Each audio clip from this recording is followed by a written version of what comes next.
1.053 ASN akan disuplai dari kabupaten kota dan juga provinsi induk untuk menjalankan Provinsi Papua Barat Daya. Kunjungan kerja Wakil Presiden ke Tanah Papua.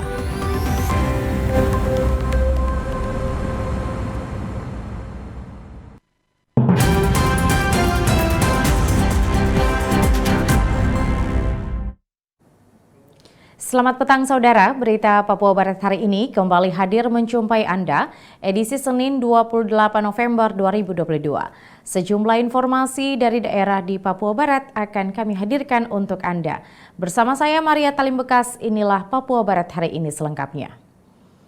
Saudara, Polres Manokwari mengamankan sedikit 15 orang dalam aksi unjuk rasa dengan meneriakan Papua Merdeka pada Minggu 27 November 2022 di sekitar Terminal Pasar Wosi. Mereka ini diamankan setelah membawa simbol-simbol bendera bintang kejora beserta spanduk dan bendera dari negara lain. Sejumlah masyarakat mengibarkan bendera bintang kejora di Terminal Wosi, Kabupaten Manokwari, Papua Barat pada Minggu 27 November 2022. Berdasarkan informasi kejadian pengibaran bendera terjadi pada pagi hari. Dari video amatir yang tersebar terlihat warga juga membawa bendera milik negara lain seperti Belanda, Amerika, dan Australia.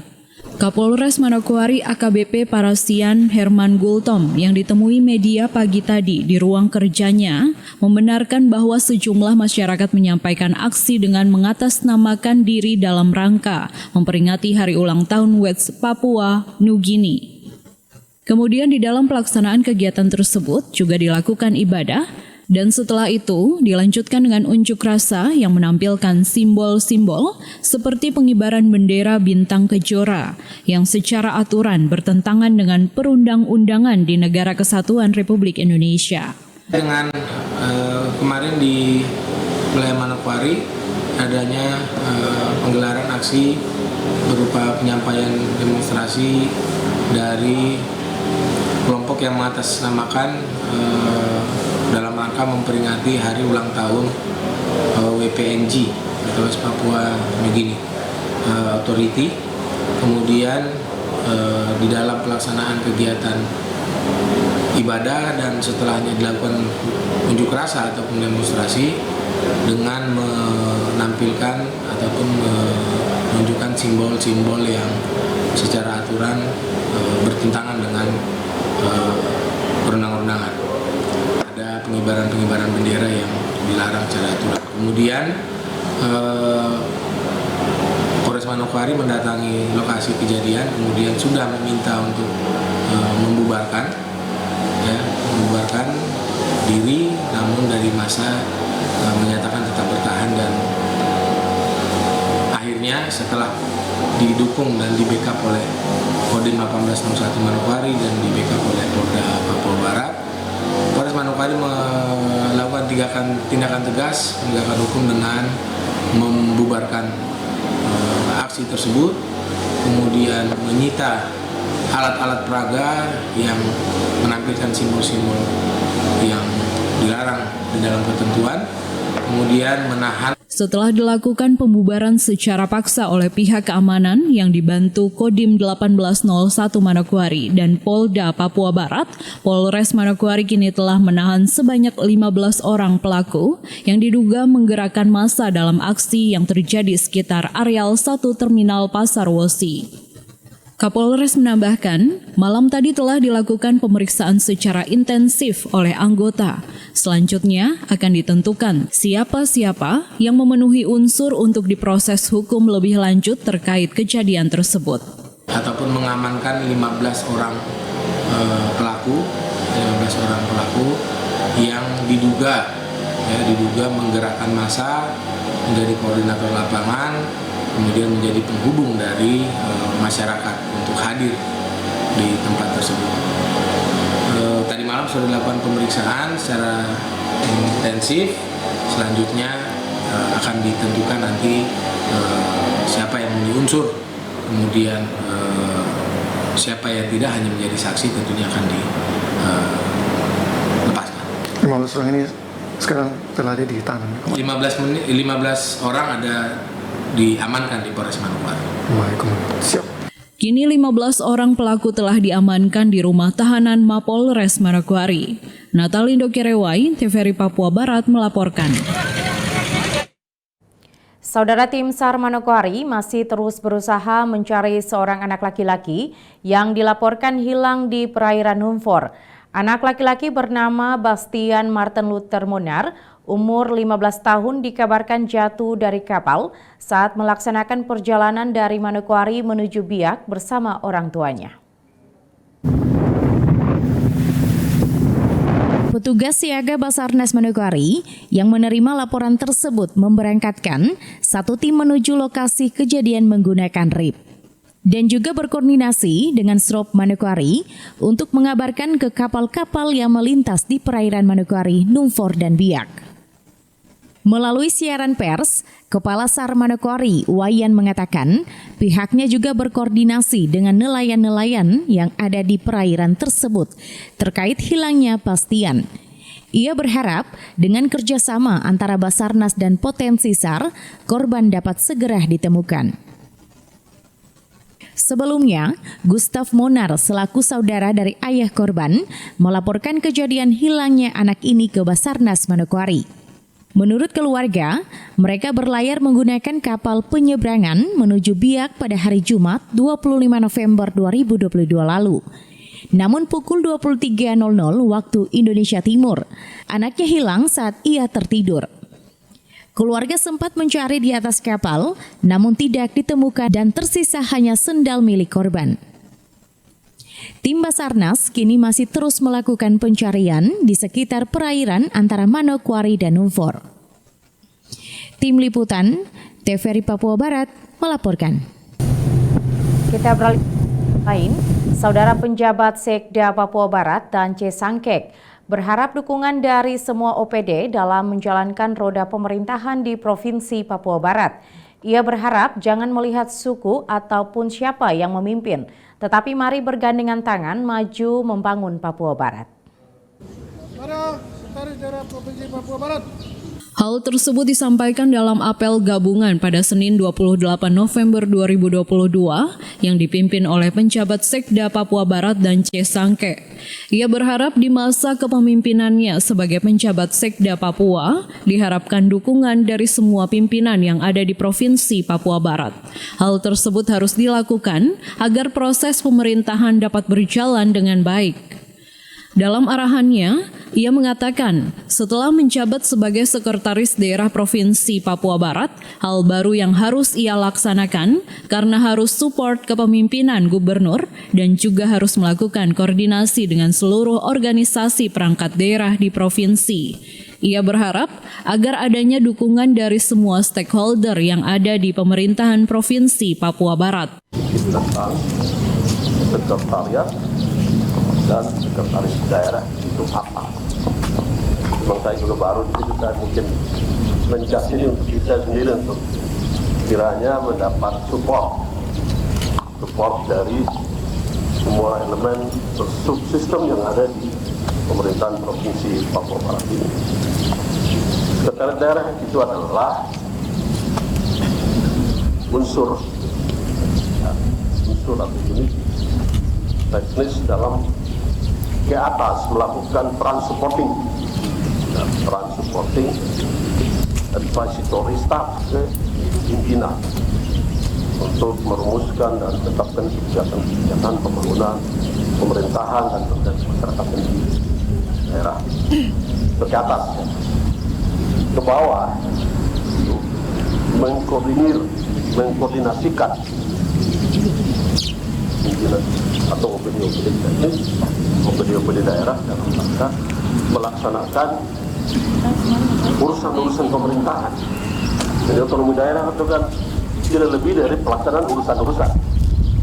Nah itu, jadi sekretariat daerah punya fungsi yang saya sendiri sebagai orang yang baru bergeser begitu untuk mengelola tugas itu, dan maksud saya dalam peran itu secara di atas di lingkup sekretariat dan juga dinas-dinas saya mohon dukungan yang kuat, yang berimbang, respon yang berimbang terhadap penugasan ini. Jadi kita kalau bicara di pendekatan birokrat itu bicara tentang struktural, bicara tentang komitmen dalam melaksanakan tugas-tugas secara struktural berjenjang. Sok prosedur, sok aturan, itu birokrat penegaknya. Lebih lanjut disampaikan, agar pemerintahan ini dapat berjalan baik dan lancar, kita tidak boleh melihat pimpinan secara suku dan juga mengkotak-kotakan. Hal tersebut akan menyebabkan kegagalan dalam menjalankan roda suatu organisasi pemerintahan. Berarti saya tidak bisa apa-apa kalau tidak didukung oleh teman-teman semua ya. Sepakat ya? Jadi pimpinan OPD, kita mohon dukungan. Kita mohon dukungan. Saya di kesempatan yang terbatas saya bilang, ketika kita memakai kacamata lihat PC Sekda dan C Sangkek, pasti kita mikir, oh ini orang Toro, ini orang Maibra. Disitulah titik kita gagal melihat proses itu, menurut saya. Siapapun kita, anak Arfaka, anak Dorerika, anak Biaka, anak Kaimana, Kampapa, ketika diberi tugas dalam jajaran birokrasi, kalau politik tidak tahu ya. Jajaran birokrasi hal yang pasti adalah mari kita beri respon yang berimbang, dukungan supaya peran-peran itu bisa dapat berjalan. Karena apa? Ketika saya tidak mampu melaksanakan tugas karena tidak didukung, evaluasi besar adalah pemerintahan yang juga mendapat respon yang kurang baik. Karena itu di kesempatan ini 1 minggu sudah saya dapat tugas ini, sedang melakukan konsolidasi di mana-mana untuk menyesuaikan tugas-tugas. Karena itu saya minta dukungan. Agar pemerintahan dapat berjalan baik dan lancar, dibutuhkan kerjasama, saling menghargai, pimpinan dan juga bawahan, serta keterbukaan satu sama lain. Pemerintahan dapat berjalan baik, program yang ditujukan kepada masyarakat akan berjalan dengan baik juga. Jimmy Tabisu, TVRI Papua Barat melaporkan. Saudara, dengan terbentuknya Provinsi Papua Barat Daya, pemerintah induk dan juga pemerintah daerah akan menyuplai pegawai untuk jalannya pemerintah Provinsi Papua Barat Daya sebanyak 1.053 orang. Sebagai provinsi baru ke-38, Papua Barat Daya membutuhkan 1.050 tugas aparatur sipil negara atau ASN. Untuk menjalankan roda pemerintahan Provinsi Papua Barat Daya yang ibu kotanya ditetapkan di Kota Sorong. Hal ini disampaikan penjabat Sekda Papua Barat usai memimpin apel gabungan di lingkup pemerintah Provinsi Papua Barat. Untuk kebutuhan awal pegawai, sesuai tenaga pangkal yang akan bekerja di Provinsi Papua Barat Daya, sebanyak 1.050 tugas orang yang akan ditarik dari kabupaten kota dan juga provinsi. Masing-masing kabupaten diberikan kuota 150 orang, sedangkan provinsi induk 150 orang. Seharusnya data dari provinsi sudah diselesaikan, namun kebanyakan pegawai tidak berminat untuk pindah ke Papua Barat Daya. Kebutuhan pegawai semuanya kan 1.050. 1.053 ya. Yang split awal untuk tenaga pegawai pangkal di Papua Barat Daya. Itu disuplai dari kabupaten daerah bawahan 150. Provinsi kita dapat kuota 153. Nah, harusnya Pak Kepala BKD kita sudah menyelesaikan dan teman-teman Pak Asisten di kemarin hari Kamis. Data itu harus kita kirim. Tapi macam itu mau pindah tuh. Ada pertanyaan, mengapa? Mungkin karena ada TPP. Jangan kamu muat itu barangnya. Iya, Bapak. Atau mungkin status orang sudah eksis toh. Iya. Jadi mau pindah dengan orang suruh pindah itu kan beda dengan mau pindah. Jadi mungkin itu kan Sudah nyaman di sini, Bapak. sudah nyaman itu. Iya. Macam saya begitu setelah pulang, saya tinggal sini. Pulang kemana?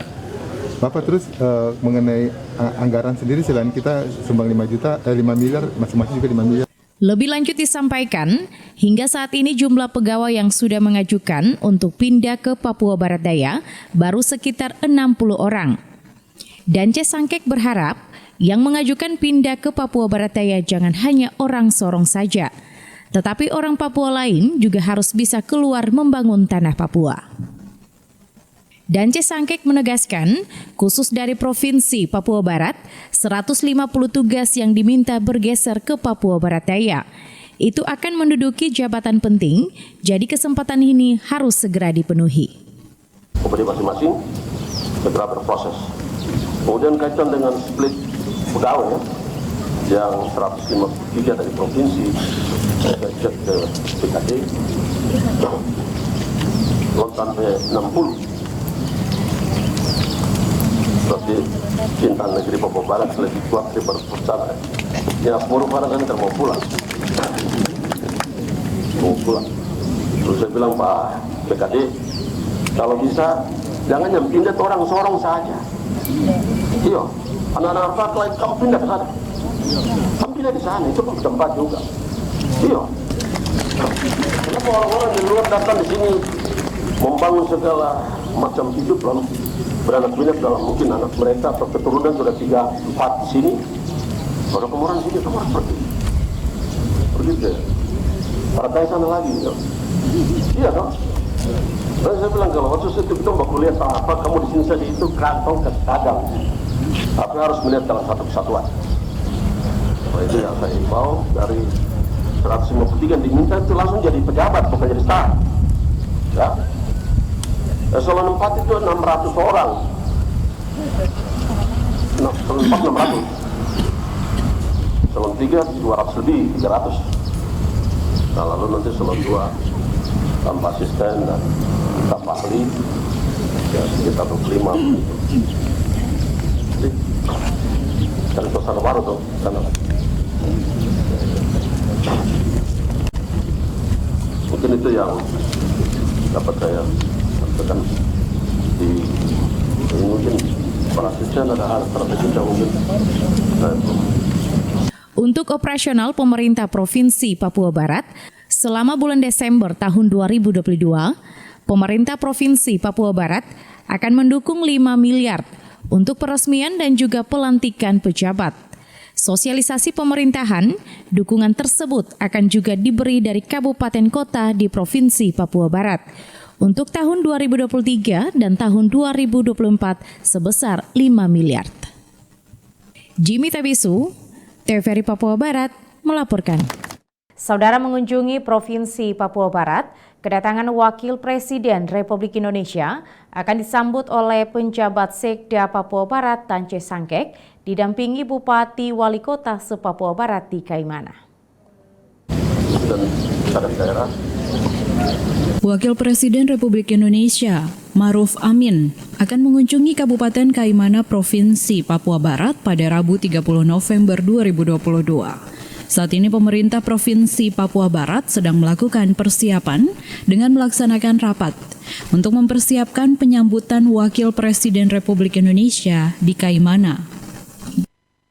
Penjabat Sekda Papua Barat, Dangke Sangke, mengatakan saat ini diharapkan OPD teknis yang berkaitan dengan pemerintahan dan juga otonomi khusus dapat bersinergi untuk kedatangan Wakil Presiden Republik Indonesia, Maruf Amin, ke Papua Barat. Karena akan dilaksanakan apel persiapan penyambutan Wakil Presiden di Kaimana. Papua Barat, dalam kapasitas juga sebagai Ketua KPI, kecepatan khusus pembangunan. Beliau kan ada di sini tapi di Kaimana, sehingga Pak Karopem ya, Karopem A1 mengkoordinasikan ini supaya kita nanti Pak Gub tidak akan datang, Pak Gub hari waktu yang sama beliau akan mendapat apel atau bersama Pak Presiden. Nah, sehingga provinsi PJ Sekda didampingi oleh asisten dan unit teknis yang mengelola pemerintahan dan yang lain, yang khusus juga. Kita akan ada di Kaimana. Kaimana beliau akan tidur di Kaimana sampai tanggal 1 baru bergeser ke Biak dan Papua. Karena itu nanti setelah ini kita inflasi selesai kita rapat. Nanti rapat Forkompimda menurut protokol nanti kita lakukan langsung di Kaimana untuk persiapan apel persiapan kunjungan hari 2. Dan kepala daerah di Papua Barat kan juga berkumpul di sana karena ada agenda dengan Pak Wapres pada tanggal 1 pagi sebelum beliau ke Biak. Karena itu saling berkoordinasi untuk hal-hal yang kaitan dengan radiogram gubernur, kemudian jadwal dan sebagainya, acara-acara di sana supaya dipersiapkan secara baik. Ditambahkan penjabat Sekda, awalnya kunjungan Presiden akan dipusatkan di kota Jayapura, Provinsi Papua. Dan jadwal tersebut berubah, Wakil Presiden berkeinginan untuk mengunjungi masing-masing daerah yang diawali dari Kabupaten Kaimana, Provinsi Papua Barat, selanjutnya ke Biak, Pegunungan Tengah, Pegunungan, dan Selatan. Khusus di Kabupaten Kaimana, Wakil Gubernur akan menginap pada tanggal 30 November 2022. Dan tanggal 1 Desember baru berangkat ke daerah selanjutnya. Untuk agenda utamanya melaksanakan konsolidasi sebagai Ketua Badan Pengarah Percepatan Otonomi Khusus Papua atau BP3OKP. Untuk kedatangan Wakil Presiden Maruf Amin akan dijemput oleh penjabat Sekda Papua Barat Dangke Sangke, didampingi Bupati dan Wakil Bupati se-Papua Barat. Persiapan dari 2 dan sebagainya pasti akan dilakukan. Dan beliau berkunjung ini kan tadinya mau pusatkan semua gubernur-gubernur di Jayapura, tapi di malamnya pas ya berubah. Beliau mau datangi langsung ke masing-masing tempat. Nah, karena itu nanti datang duluan ke Papua Barat, kayak mana. Setelah itu lalu nanti ke Biak ke Papua, terus ke Pegunungan Tengah, terus Pegunungan, terus Selatan. Di Kaimana nginap? Nginap dari 30 sampai 1 siang baru berangkat. Agenda utamanya Bu? Agenda utama beliau adalah pertama beliau itu kan kapasitasnya Ketua BPOKP, Badan Pengendali Pengawas Percepatan Bangunan Papua kan? Iya, betul. Di dalam rangka itu, dalam rangka konsolidasi karena BP3OKP sudah pelantikan setiap perwakilan dari provinsi sudah selesai. Kemudian pelantikan PJ-PJ di pemekaran yang baru kecuali menyisahkan Papua Barat Daya. Nah, lalu setelah itu akan di-launching juga sekretariat di Jayapura. Nah, itu juga bagian-bagian yang akan dilakukan.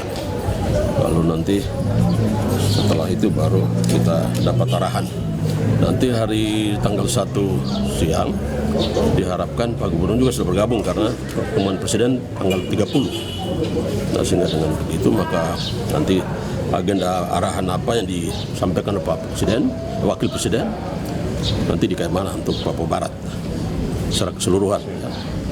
Kehadiran Wakil Presiden Republik Indonesia Maruf Amin ke tanah Papua di akhir bulan November 2022 dapat memberikan arahan kepada pemimpin di tanah Papua terkait Otsus, sekaligus melihat perkembangan daerah yang sudah dimekarkan menjadi provinsi baru di tanah Papua.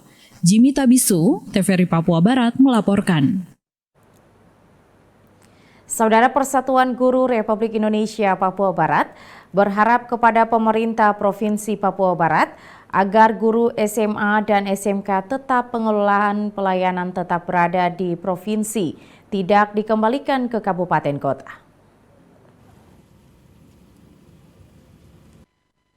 Harapan tersebut disampaikan Ketua PGRI Papua Barat pada momen perayaan HUT PGRI ke-77 dan Hari Guru Nasional tahun 2022 yang disampaikan langsung kepada penjabat Sekda Papua Barat dan Cesangkek. Terkait perubahan kewenangan ini sesuai dengan peraturan pemerintah nomor 106 tahun 2021 tentang kewenangan pengelolaan pendidikan SMA dan SMK. Ketua PGRI Papua Barat, Eli B. Wayoy, dalam arahannya mengatakan, dengan adanya peraturan pemerintah yang menyatakan kewenangan SMA dan SMK dikembalikan ke kabupaten kota, Mewakili suara guru-guru SMA dan SMK di Papua Barat, berharap kepada pemerintah Papua Barat agar SMA dan SMK tetap berada di provinsi. Lebih lanjut disampaikan, hal ini dipertahankan karena sejak tahun 2017, urusan SMA dan SMK dikelola pemerintah provinsi. Guru-guru merasakan ada perhatian penuh dari pemerintah provinsi dibandingkan pemerintah kabupaten kota. Provinsi. Ini dengan muncul peraturan 106 ya, PP 106, supaya guru-guru SMA, SMK kembali ke kabupaten. Namun dengan ulang tahun yang ke-77 PGRI dan HGN, saya sebagai ketua PGRI mewakili seluruh guru SMA SMK yang ada di Provinsi Papua Barat, mohon dengan hormat kepada pemerintah daerah agar supaya guru-guru SMA SMK ini kalau boleh tetap di provinsi.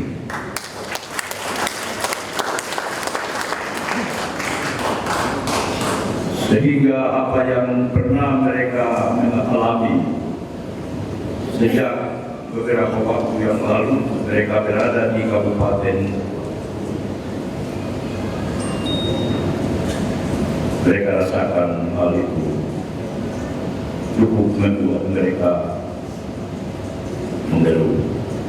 Tetapi setelah dari 2017 mereka ada di provinsi, mereka sangat rasakan bahwa ada perhatian penuh dari pemerintah provinsi terhadap mereka. Ditegaskan lagi bahwa PGRI merupakan payung bagi guru. Diharapkan guru-guru di Papua Barat harus bersinergi dengan PGRI Papua Barat untuk bersama membangun dunia pendidikan di tanah Papua ke arah yang lebih baik. Guru punya payung, ya payung yang melindungi guru itu adalah PGRI. Ya. Sehingga kalau guru hidup tanpa PGRI, ya tentu saja bagaikan koboi yang tak berguna. Demikian juga PGRI hidup tanpa guru bagaikan sayur yang tak berdarah.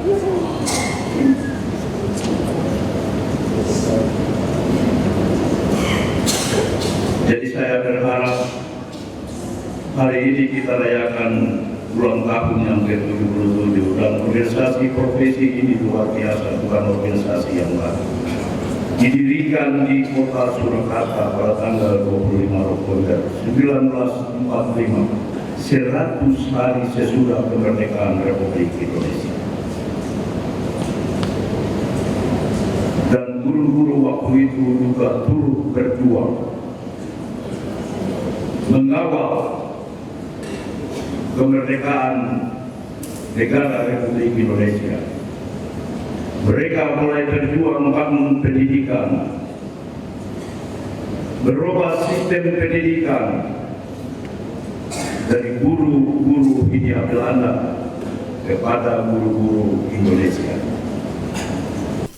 Di momen HUT PGRI ke-77 tahun dan Hari Guru Nasional tahun 2022, diharapkan pemerintah dapat melihat status guru agar diperjelas dengan harapan guru sejahtera pendidikan maju di tanah Papua, khususnya di Provinsi Papua Barat. Jimmy Tabesu, TVRI Papua Barat, melaporkan.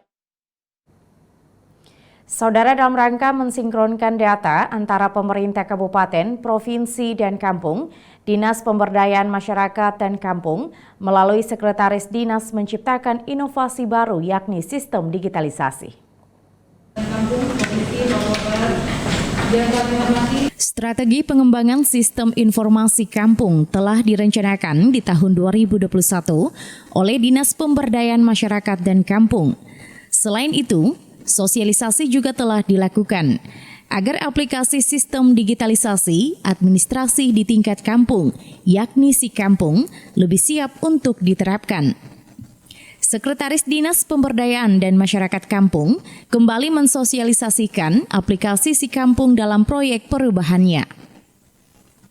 Jumat 25 November lalu, aksi perubahan SiKampung resmi di-launching yang dihadiri oleh Asisten 1 Setda Papua Barat, Kepala Dinas Pemberdayaan Masyarakat dan Kampung, serta ASN di lingkup Dinas DPMK Papua Barat.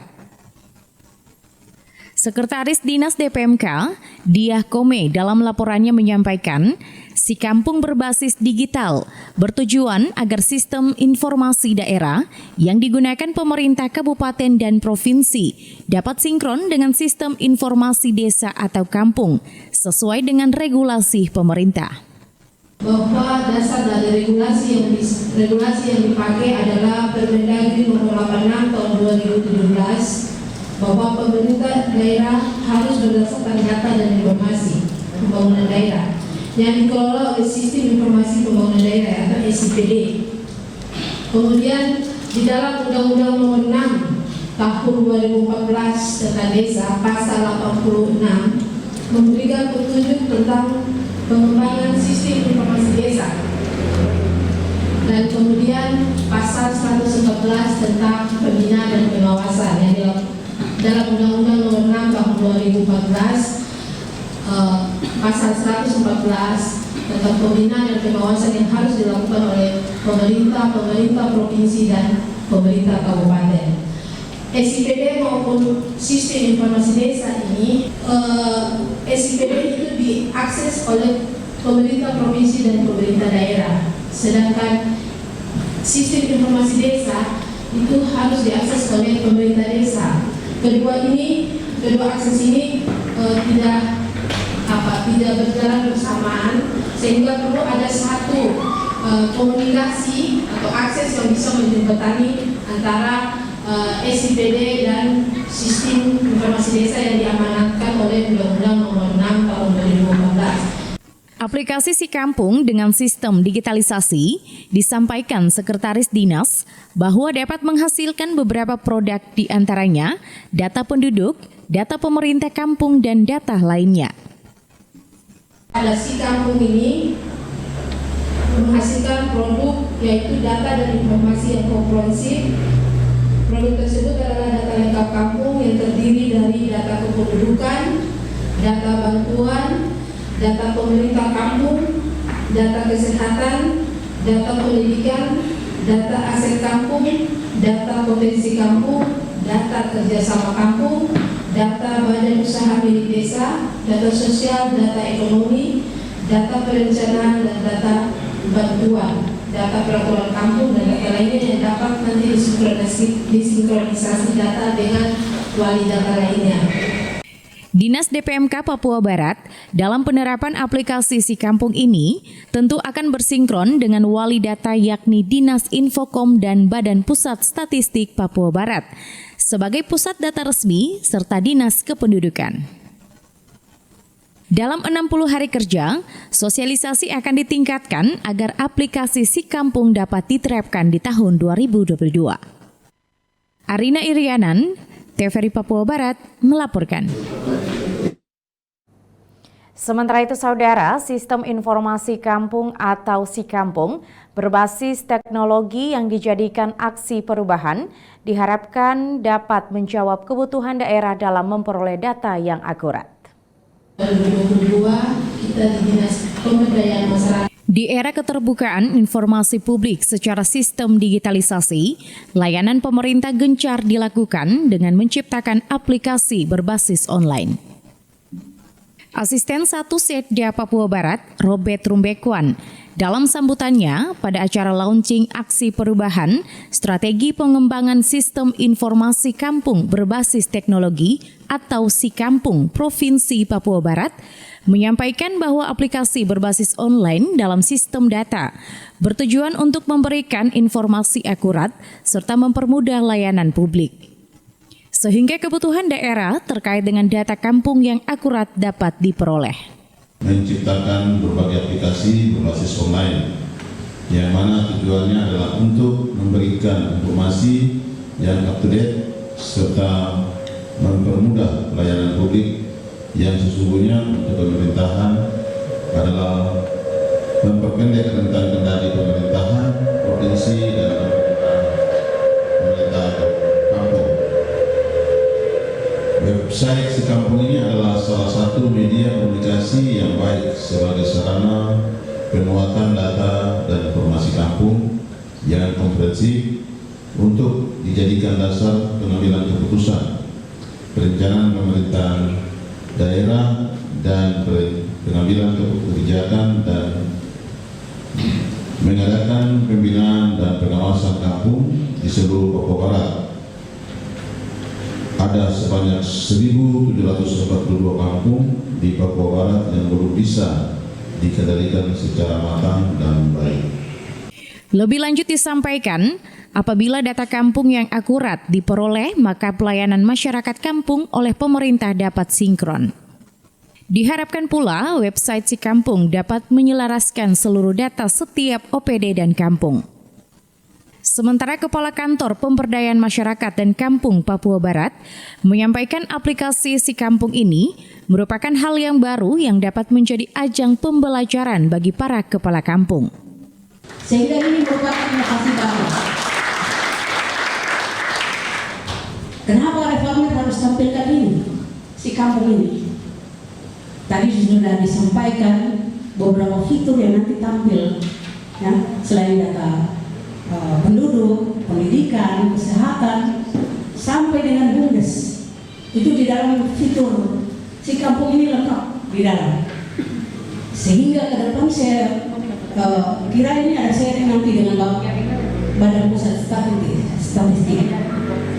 Karena di kampung mereka sudah punya SDGs. SDGs ini sudah dipergunakan. Tapi mereka minta waktu untuk melaunching juga, Pak Gubernur akan melaunching SDGs itu.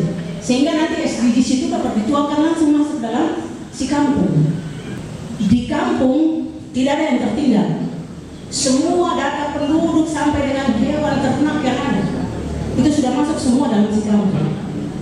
Selain data, juga di situ ada sebagai pembelajaran bagi para kepala kampung. Dengan berbagai latar belakang pendidikan para kepala kampung di Papua Barat, maka setiap kepala bisa menjadi aplikasi Si Kampung sebagai sumber informasi dalam menjalankan pemerintahan di kampung.